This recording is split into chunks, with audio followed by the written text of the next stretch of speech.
The economic freedom fighters go into the 2019 elections inspired by their achievements of their first 5 years in parliament. The party promised to rock things up by exposing corruption and focusing on the expropriation of land without compensation. They focused on former President Jacob Zuma and the Gupta family, and now they are under investigation and public hearings on land have also been held. The EFF has had its own share of troubles, with allegations of impropriety being leveled against them. The party, with a relatively small support, changed the dynamics of local politics, especially in the metros of Joburg and Tshwane. The party will be unveiling its elections manifesto on the 2nd of February in Soshanguve. The leader of the EFF, Julius Malema, joins us to discuss, and of course he addressed the press conference yesterday, and as one can expect, you livened things up a bit there, Juju. Thank you very much for joining us. Thank you, Brati. So, you know, the 5 years you've been there, and before we started the show, I said, I recall the interview we had with you before you even started the EFF, but talking about the elements of it. So, quite impressive that it was finally born and it has gone to Parliament and has made things happen. From your point of view, what do you regard as the major achievements of EFF? And I said relatively small support because it's what, 6% of the vote, yet have made your mark on politics in South Africa. Well, we have made politics fashionable in South Africa. Very few people knew that Parliament even had a Parliament channel. We made Parliament viable, we made Parliament vibrant, we made our people to be interested in Parliament and what government does, and we also held the executive accountable, because before the arrival of the EFF, people used to lie in Parliament with impunity. Now they know that when they answer questions in Parliament, they must be factual, they must be accurate, they must answer truthfully. And that is a huge achievement, to get politicians to begin to tell the truth. Because in the past, people were saying politics and lies go together. But the EFF turned that upside down. The EFF presented alternative legislation in Parliament which sought to improve the living conditions of our people, majority of whom rejected by the ANC. The EFF pushed the land issue. Today, there is no dinner table that takes place without people talking about what could be the possible workable solution on the land question. We thank the EFF for that. So you'd say those are the two main things. I suppose also the performance at local Well, there are too many. Yeah. Some of them I'll speak about them on the 2nd of February because I can't launch the manifesto here. You see, what I wanted to do, you're talking about accountability. I wanted to say, to hold you account and say, you know, when you went into the previous election, you promised certain things and you did not do them. Is there any part of your manifesto of the last time? There's nothing we promised which we have never done. I remember the rallies I addressed. I said to the people of South Africa, send us to Parliament to stop corruption. And the face of that corruption was Jacob Zuma. And we confronted him. Zuma was untouchable. Zuma was the most powerful man on earth. You couldn't do anything to Zuma. And we put him at his place. Today, Zuma was forced into retirement. He looks after cattle, thanks to the EFF. Now, you want or rather gained more support in the local government elections and assisted the DA to form a government in Joburg as well as in Tshwane.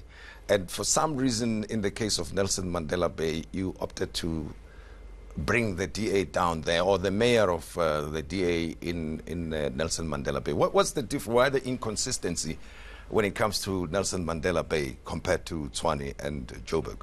Well, Bratim, firstly, we must acknowledge that the EFF was the only party which registered significant growth in 2016 election.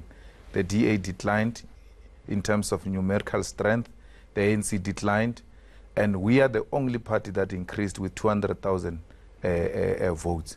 So the EFF scientifically is the only organization that is growing in South Africa, and the rest are declining.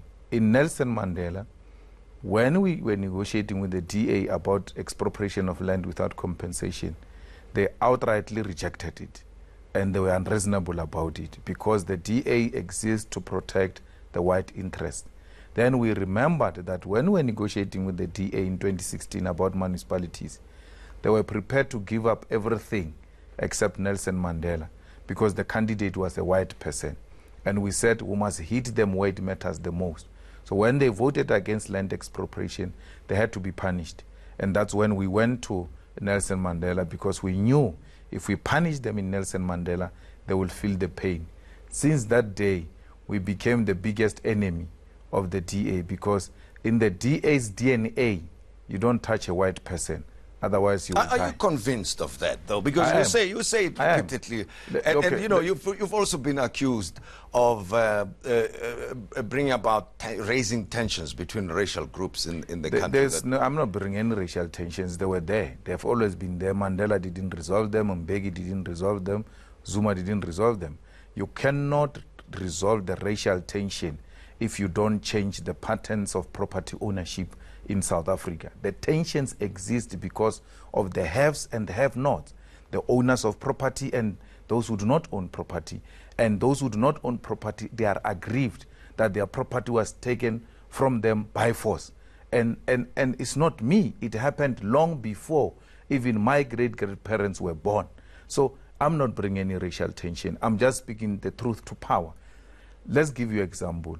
Julius Malema's matric results were published everywhere else. Everybody else went on an attack and said this thing can't be a leader, it couldn't pass woodwork, both black and white. And then the DA in KZN says we cannot be led by anyone who doesn't have at least a junior degree. And in this case, Steenhuisen doesn't have any degrees, got matric. Look at what whites did. They all came together in defense of Steenhuisen, including professors, the intellectuals, people who are supposed to defend the tertiary education. They say, what do you mean? Matric is enough. It's not about anything else as long as he's got good qualities because he was white. Today we're talking SANEF, which went to solicit money for the group of 8, a good cause. But in the process, they ended up taking wrong monies. But the person who went looking for money was Adrian Basson. And therefore, he ended up taking wrong money. Can you imagine if that money was brought to SANEF by Mahlatsi? She will be suspended today. I can tell you that. I don't even have to second guess it. They will suspend her with immediate effect. But because it was brought by a white young man, no, let's give him a benefit of doubt. He didn't know. Wait for the explanation. The rest of us, we can't explain. As long as you are accused, it's done. You are guilty, you must prove yourself innocent.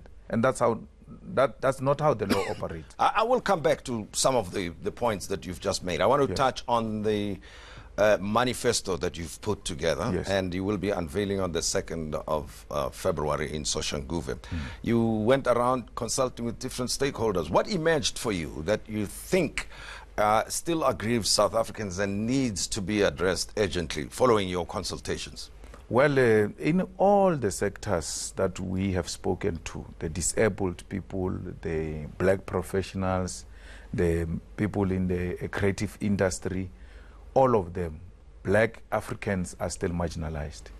There is no clear, tangible program that seeks to empower them. And even when they're empowered, make sure that they are protected, because it is one thing to empower people and set them up for failure, so that their failure can be attributed to all black people, that no, we've tried you before, and as a result, you are not doing anywhere. So central to everything else, Bratim, is an economic apartheid. The economic apartheid is there, it is entrenched, it is institutionalized. None of our people feel economically liberated. And in the absence of economic emancipation, 1994 was meaningless, because ours has never been to vote. When the liberation started, led by the ANC in 1912, it has never been about voting.